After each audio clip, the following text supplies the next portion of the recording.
के दस्ते मुबारक में एक मिट्टी का प्याला पानी का प्याला है। पानी का प्याला लेके दरवाजे पर खड़ी इंतजार कर रही है कि कब मेरा शौहर आएगा और उसे पानी देंगे। पता नहीं दिन भर कोई उसे पानी दिया होगा कि नहीं, कोई खाना दिया होगा कि नहीं, कोई दाना दिया होगा कि नहीं। हजरत फातिमा इंतजार करी, मेरा शौहर अब आएगा तब आएगा। कौन फातिमा? जो आज तीसरा दिन है, खाना एक दाना भी घर में नहीं मिला है, वो पानी लेके इंतजार कर रही कि मेरा शौहर आएगा तो उसको पहले पानी दूंगी। आजकल की औरत होती तो पानी देती।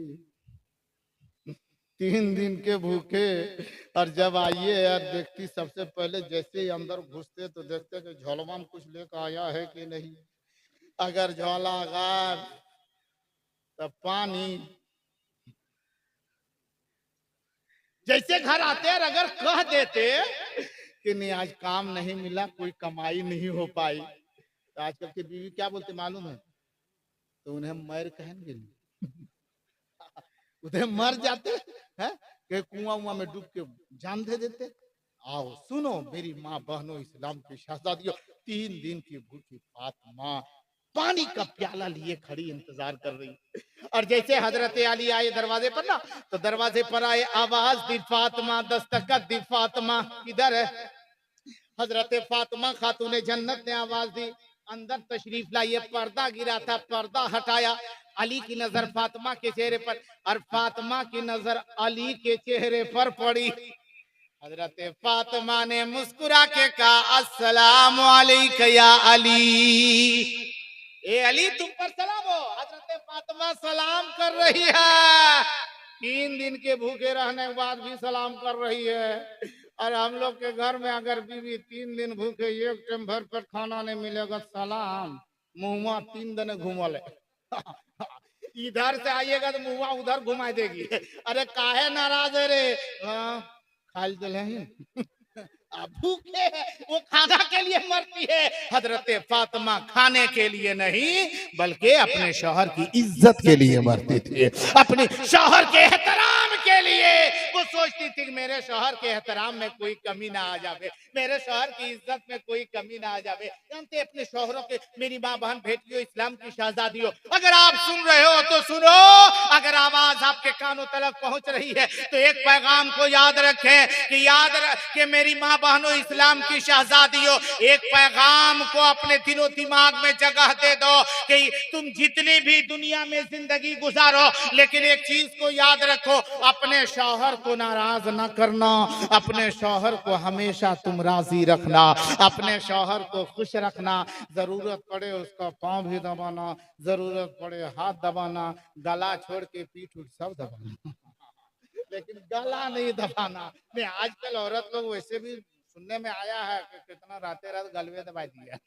हाँ हाँ, अभी ये क्या कहते बोले लतीफा ने अभी आंखों देखा हाल में गया था। गया और वो सुबह के वक्त में पहुंचा। वहां पे जब हंगामा हुआ इलाके में, वो आपका देवघर के करीब ये मामला था। मौलवी साहब थे और मौलवी साहब को रातों रात उसकी बीवी ने गला काट दिया। अल्लाह, दिक्कत क्या थी? मजदूर किस्म का आदमी था, मजदूरी करता था। एक चीज की कमी थी कि दूसरों की तरह वो पैसों का अंबार उसके पास नहीं था। रोज मजदूरी करता, बाल बच्चों की परवरिश करता था। मेरे इस्लाम की शहजादियों, हजरत फातिमा खातून जन्नत का किरदार अपने अपने शौहर की खिदमत करती थी, बच्चों के कपड़े भी धोती थी। हसनैन का कभी बचपने में झूला भी झुलाई है। अपने हाथों से पानी लेके आते। आजकल अगर पानी घर में सब मोटर है, ऐसे खाली घुमा गुरगुर गुरगुर पानी गिरे, उसमें भी है कि हाथ काम नहीं कर रहा है। शौहर अगर कहे ना कि कपड़ा धो दे तो राता टूट गलो अपने धो लो, हाँ, हमको फुर्सत नहीं है। लेकिन याद रहे हजरत फातिमा के किरदार को देखो। मेरी माँ बहनों, तुम फातिमा नहीं बन सकती हो, कम से कम कनीज़े फातिमा तो बन सकती हो। फातिमा की कनीज बनो। वैसे एक जगह पर एक मौलाना साहब तकरीर कर रहे थे कि मेरी माँ बहन, इस्लाम की शहजादियों और मेरे भाइयों, आप भी सुनो, और जो जो अपने घर जाओगे तो ये रिवायत अपने घर में जरूर बयान करना, ताकि तुम्हारे घर की खराबियां दूर हो जावे, तुम्हारे घर की औरतें सुधर जावे। और वो पैगाम क्या दिया कि जो औरत को शौहर के कहे बगैर जो शौहर का पांव दबाती है, तो अल्लाह तबारक व तआला उसे 70 रकात नफल नमाज पढ़ने का सवाब अता फरमाता है। जो शौहर ये ना कहे कि पैर दबाओ, बगैर कहे पूछे, बस अब बीवी खुद अपनी मर्जी से अपने शौहर की अगर खिदमत करती है ना, तो उसे इतने नफल नमाज पढ़ने का सवाब मिलता है। जब अपने घर जाओ तो ये पैगाम अपने अपने घर पहुंचाना। एक नौजवान सोचा तो ठीक है, जब बोले हैं हजरत तो सुने भी करेंगे। घर गया, जाने के बाद में जैसे ही लेटा तो बोला, आज तकरीर में हम क्या सुने हैं जानती हो? बोला, हम जानेंगे क्या, हम गए थे जलसा, हम क्या हम जानेंगे, आप गए थे तो आप जाने। बोला, हाँ तो वो सुनो, वो कोई औरत बगैर कहे पूछे अपने मर्जी से अगर शौहर का पैर दबाती है ना, तो उसको 70 रकात नफल नमाज पढ़ने का सवाब मिलता है। तो बीवी कहती तो डायरेक्ट कहती कि गौड़ा दब दे। तो इतना घुर्रा के इतना पापड़ बेलने क्या जरूरत है, हाँ? अब जो पैर फैलाओ दबाते हैं, पैर किसको दबाते हैं, मतलब उसको भी ये पता नहीं, उसको ये मालूम है कि ये अपनी मर्जी से कह रहा है। लेकिन मेरी माँ बहनों, अगर शौहर कोई अच्छी बातें तुमसे कहे, अच्छा पैगाम दे, तो उस पैगाम को आम करो, उस पैगाम पर अमल करने की, उन नेक बातों पर अमल करने की तुम भी कोशिश करो। और एक चीज आप भी जानिए कि अगर वो पैर दबाती है तो आप धक्का धक जुतवा मत मारिए।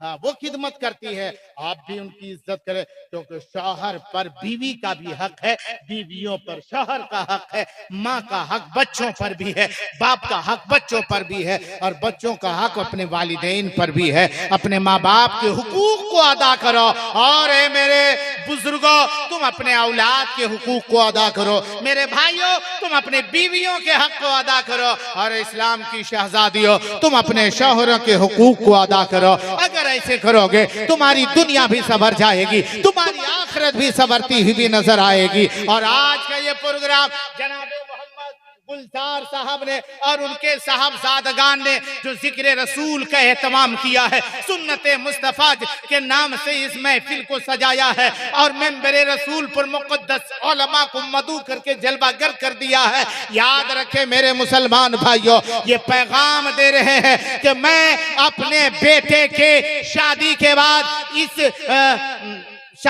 बाद इस मौके पर जो खुशी का मौका है, वलीमा है, वलीमे के मौके पर, खुशी के मौके पर महफिल रसूल का एहतमाम किया है। ऐ लोगों, तुम भी फजूल खर्चियों में अपना वक्त बर्बाद ना करना, अपनी दौलत को बर्बाद ना करना। अगर दौलतें अल्लाह ने तुझे दी है तो तुम नेक कामों में अपनी दौलतों को खर्च करना, नेक काम में खर्च करना, नेक जगहों में खर्च करना। और साथ ही साथ ये महफिल जाने का मकसद ये है कि लोगों, ये दुनिया में अगर हम और आप चाहते हैं कि कामयाब रहें, तो अपने आप को सुधारो, क्योंकि वक्त बहुत नाजुक आ चुका है। आजकल तो हम और आप, हम मुसलमान तो हैं, हम मुसलमान हैं, सिर्फ नाम हमारा मुसलमान रह गया है। हमारे अंदर मुसलमान की वो कारकर्दगी ना रही, हमारे अंदर बुजुर्गों और असलाफ के तौर तरीके ना रहे, जिसकी बुनियाद पर हम तबाह कारियों में मुब्तला होते जा रहे हैं। ए लोगों, अपने आप को संवारो, सोने का वक्त नहीं है, जाग जाओ, बेदार हो जाओ। हम कल भी मुसलमान, हमारा अगर छोटी सी तादाद थी, फिर भी मुसलमान कामयाब था। वजह क्या थी? सबब यही था, वजह यही थी कि उस वक्त ईमान उन लोगों का मुकम्मल था, पुख्ता ईमान था, पक्का मुसलमान थे। आज भी कुरान में हमको लगता है इसी मौके के खातिर अल्लाह ने फरमाया था, या अय्युहल्लज़ीना आमनू आमिनू, ईमान वालो ईमान वाला बन जाओ। और साथ ही साथ कहीं कहा था, या अय्युहल्लज़ीना आमनू उदखुलू फिस्सिल्म काफ़ा, ईमान वालो तुम पूरे तौर पर इस्लाम में दाखिल हो जाओ। अब भी वक्त है, अगर हम सुधर गए, हमारी दुनिया भी संवरेगी, इंशाअल्लाह हमारी आखिरत भी संवरेगी। वक्त का काफ़ी हिस्सा गुजरा है और हमारे मुक़द्दस उलमा की लंबी जमात